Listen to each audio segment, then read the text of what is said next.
आज का हमारा विषय बहुत महत्वपूर्ण है। 2 चरण के ऊपर आज हम बात करेंगे। पहला, भगवान शिव अपने भक्तों की परीक्षाएं क्यों लेते हैं, और दूसरा, वह 3 कौन सी कठिन परीक्षाएं हैं जो अधिकतर भक्तों को देनी होती है। तो इन दोनों महत्वपूर्ण विषय पर आज हम अपनी चर्चा करेंगे। तो आपसे अनुरोध है कि हमारे साथ वीडियो के अंत तक बने रहे। आप सभी दर्शकों का हमारे चैनल शिव शक्ति पर हार्दिक अभिनंदन और स्वागत है। तो देखिए, सबसे पहला चरण कि भगवान शिव अपने भक्तों की परीक्षाएं क्यों लेते हैं। भगवान शिव तो सर्वोच्च शक्ति है, उनसे कुछ भी छुपा नहीं है। किस व्यक्ति में कितनी सामर्थ्य है, क्या भाव है और किस प्रकार के भक्त प्रयास कर रहे हैं, यह सब भगवान शिव को पता है। तो फिर परीक्षा लेने के पीछे उद्देश्य क्या है? तो इन परीक्षाओं के द्वारा हमारे अंदर के सारे विकार, सारे रुकावट जो हमारे आसपास है और हमारे अंदर है, वह समाप्त होते हैं। साथ ही हमारे संचित कर्म कटते हैं और बिना कर्मों के कटे हुए उद्धार व्यक्ति का संभव नहीं। तो इस प्रकार से यह जो परीक्षाएं हैं, आप समझिए कि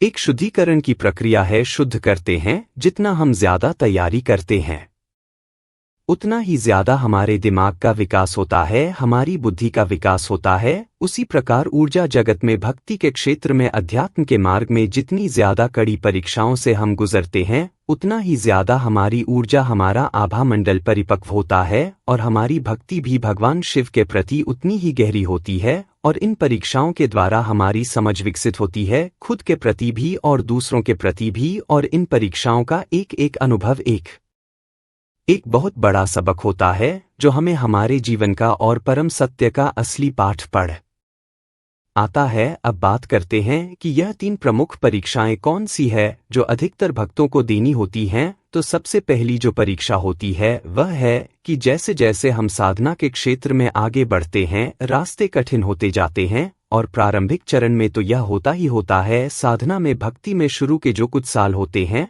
उस समय बहुत कड़ी परीक्षाएं भक्तों की होती हैं और बहुत तरह की बाधाएं पैदा होती हैं। यानी शारीरिक कष्ट बहुत बढ़ जाता है, पूरे बदन में दर्द का होना, सर भारी होना, शरीर में पीड़ा का होना, और कभी कभी तो यह शारीरिक कष्ट बहुत बढ़ जाता है कि पूजा स्थल पर बैठने में भी असुविधा महसूस होती है। ऐसा क्यों होता है? ऐसा इसीलिए होता है कि हमारी रुकावटें, पुरानी भावनात्मक गांठें जो हमारे अंदर गहरे जड़े जमाए हुए हैं, हमारे संचित कर्मों के रूप में स्थित है, वह कट रही होती है। तो यह तकलीफें शारीरिक कष्ट के रूप में सामने आती है। मानसिक कष्ट भी हो सकता है, भावनात्मक कष्ट हो सकता है। इसके अलावा घर में क्लेश की स्थिति बन सकती है, बेवजह तनाव घर में हो सकता है। इस प्रकार हो सकता है और जिस वजह से भक्तगण, साधक गण ध्यान नहीं लगा पाते हैं। और इन सब कष्टों से, चाहे वह मानसिक कष्ट हो या शारीरिक कष्ट, इनसे निपटने के लिए एक ही उपचार है, वह निरंतर भगवान शिव के मंत्रों का जप, अपने इष्ट के मंत्रों का जप और उनके प्रति पूर्ण समर्पण। तो बहुत जल्द स्थिति से हम लोग उभर कर बाहर आ जाते हैं। दूसरा, पूजा और साधना का फल न मिलना या फल मिलने में देरी होना, और यह परीक्षा अधिकतर सभी भक्तों की होती है। साधना, पूजा, भक्ति मार्ग के जो प्रारंभिक साल होते हैं,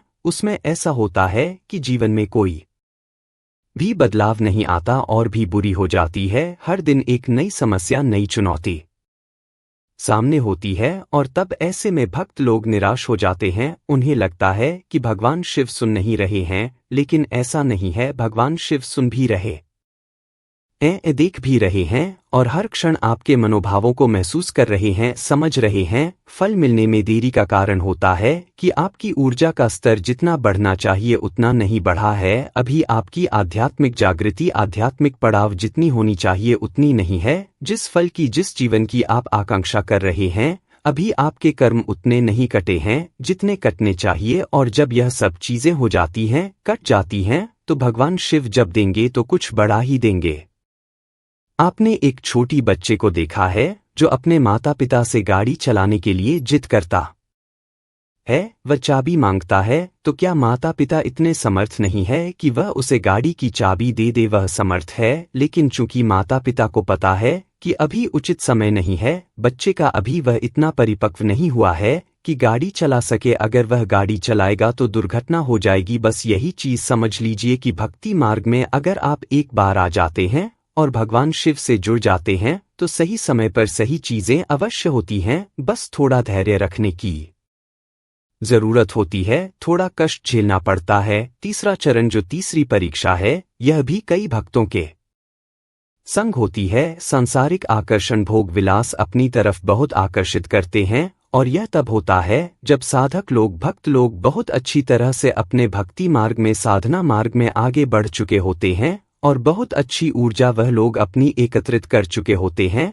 तब भी यह स्थिति आती है। आपने देखा है कि मछली जब भोजन की तलाश में जाती है तो उसे आकर्षण का सामना करना पड़ता है और वह जाल में फंस जाती है जहां से वह नहीं निकल पाती। उसी प्रकार इस संसार में बहुत सारे आकर्षण हैं जो साधकों के आगे भक्तों के आगे लाए जाते हैं उनके विवेक की परीक्षा के लिए। और यह समय होता है जब आपके विवेक की परीक्षा होती है। बड़े बड़े साधक अनुभवी साधक भी कई बार इस माया जाल में उलझ जाते हैं, पर स्त्री के प्रति आकर्षण, पुरुष के प्रति आकर्षण, सांसारिक भौतिक सुखों की अत्यधिक चाह होना, पैसे के प्रति मोह उत्पन्न होना, यह भी बाधा के रूप में अंदर से प्रस्फुटित होने लगते हैं। साथ ही अहंकार का भाव भी पैदा होता है जो कई साधकों के संग होता है, क्योंकि भगवान शिव की भक्ति में बहुत सारे बहुमूल्य अनुभव साधकों को होते हैं और उनकी ऊर्जा बढ़ जाती है। बहुत तरह से भगवान शिव मदद भी करते हैं। भगवान शिव अपने आसपास होने का अनुभव भी कराते हैं।